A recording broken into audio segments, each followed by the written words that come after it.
द्रोणाचार्य आज चिंतित है। वे भगवान शिव को पाने के लिए कठोर तपस्या कर रहे हैं। तपस्या में मुक्त होकर भगवान शिव ने अपने दर्शन के उपरंत पूछा, हे द्रोणाचार्य, কি আশ্চর্য কৰিব এৰি পুথিৰ চৰ্চা কৰিছাকে মোৰ তপস্যা। হে প্ৰভু, মোক লাগে জীৱন ৰক্ষাৰ কবৰ। তথাস্তু বৎস। শিৱই তথাস্তু বুলি কোৱাৰ লগে লগে হলা কি প্ৰফেচাৰ দ্ৰোণাচাৰ্যৰ ভৰিত ক্ৰিকেট খেলা পেট আৰু হাতত গ্লভছ ফিটিং হৈ গেলা। দ্ৰোণাচাৰ্যই শিৱক প্ৰণাম কৰি আহিবা ওলছি। এট দেট টাইম শিৱই পাঠশালে কৈ উঠলা, বৎস প্ৰভু কিবা দে কণ্টে কৰোৱা।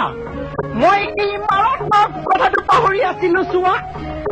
এয়া সেয়া কি আপোনাৰ হাতত? ইয়াৰ নাম হ'ল গাৰ্ড। মোৰ হাতৰ পৰা বস্তুটো লোৱা, তাক পিন্ধি তুমি কি গজিবি হোৱা।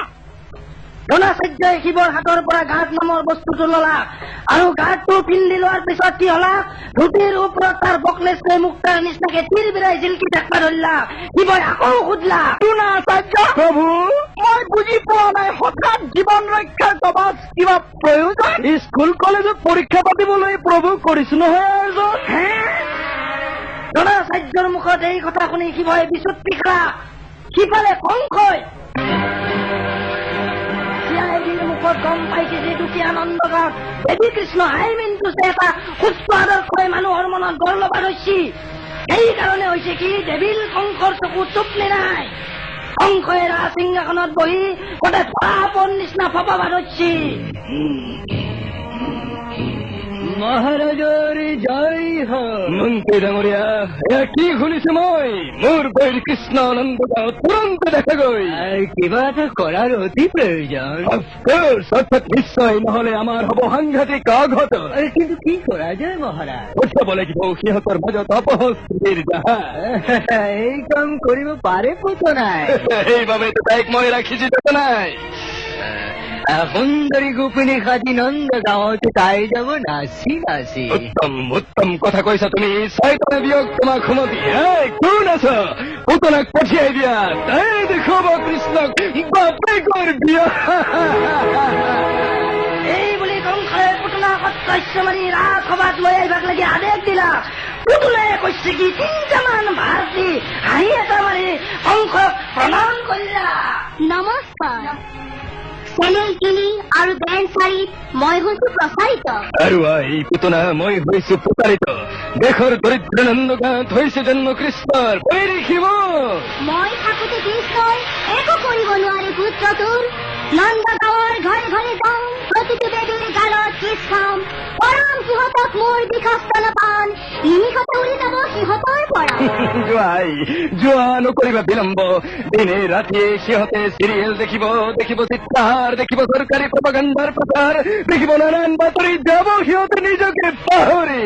দেখি মদন বিজ্ঞাপন হব তাতেই মগন। দিনৰ দিনটো সিহঁতে তোমাৰ ভেলকি দেখিব, দুদিনতে নিজৰ সাহিত্য সংস্কৃতি সবাকে পাহৰিব। আদেশ কৰক মহাৰাজ, বুকুত লৈ যাম মই অপসংস্কৃতিৰ জাহাজ। মই Indian western culture very mixer, দেখুৱাম বটলা সংস্কৃতিৰ এক অপূৰ্ব পিকচাৰ। এই বুলি পুতলাই ৰংচঙীয়া সাজ পিন্ধি গান গাই গাই যাবা ধৰিলাক নন্দগাঁও বুলি।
मेरे सामने ही संपूर्ण घटना चक्र घटित हो रहा है, कारण कि मैं सृष्टि का एक नीरव दर्शक हूँ।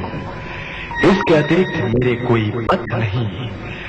अब मैं पितामह भीष्म की ओर अपनी निगाहें दौड़ता हूँ, जहाँ वे दारोगा बनकर बैठे हैं। अरे प्रोफेसर द्रोणाचार्य, नमस्कार। और प्राइवेट ट्यूटर कुलगुरु कृपाचार्य। हाँ जी दारोগা ভীষ্ম। हाँ जी, কামিং দিনৰ কথা ভাবি মই অধীৰ। क्यों बा? আৰে সাৰাতে ওলাইছে বহুত দুই নম্বৰী বিয়েৰ।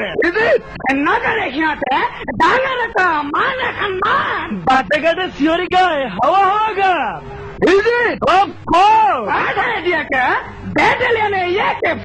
परंतु মই নিৰুপায় এতিয়া এই কৌৰৱক ধৃতৰাষ্ট্ৰই নিজেই জন্ম দিছে যেতিয়া ধৃতৰাষ্ট্ৰই বুজি পাব কেতিয়া?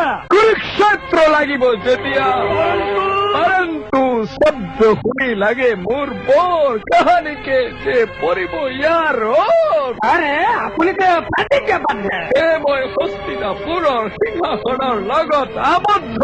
জানো আমি আপুনি ট্ৰেইনিঙৰ শেষত লোৱা সেই প্ৰতিজ্ঞাৰ কথা। নকব সেই কথা ভাবিলে মোৰ লাগে ব্যথা। ধৃতৰাষ্ট্ৰৰ পুতে কৌৰৱে কৰিব অত্যাচাৰ আৰু মই চকু মুদি থানাত বহি থাকিম বেকাৰ।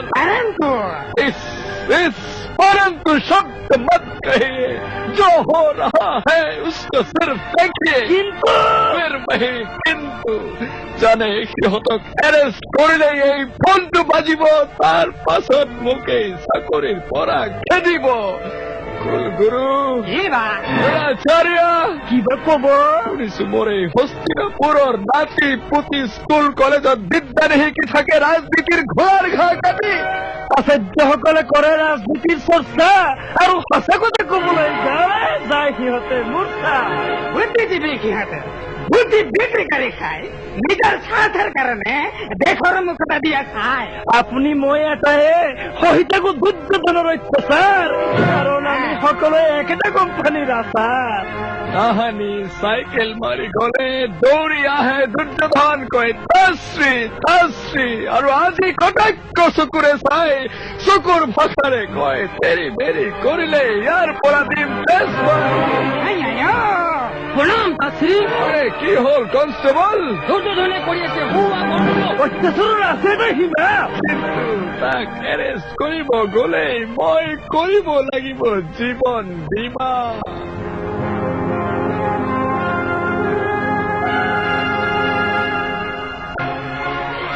দুৰ্যোধনৰ অত্যাচাৰ বাঢ়ি গেছি। ৰাষ্ট্ৰনায়ক ধৃতৰাষ্ট্ৰই চকুত ঘনে ঘনে গোলাপ ফুল দি মনে মনে বহি আছি। এট দেট টাইম উৎকৰ গোলাৰ মহাজন শুকুনি মামাই দুৰ্যোধনক কুট বুদ্ধি দিব ধৰিলা।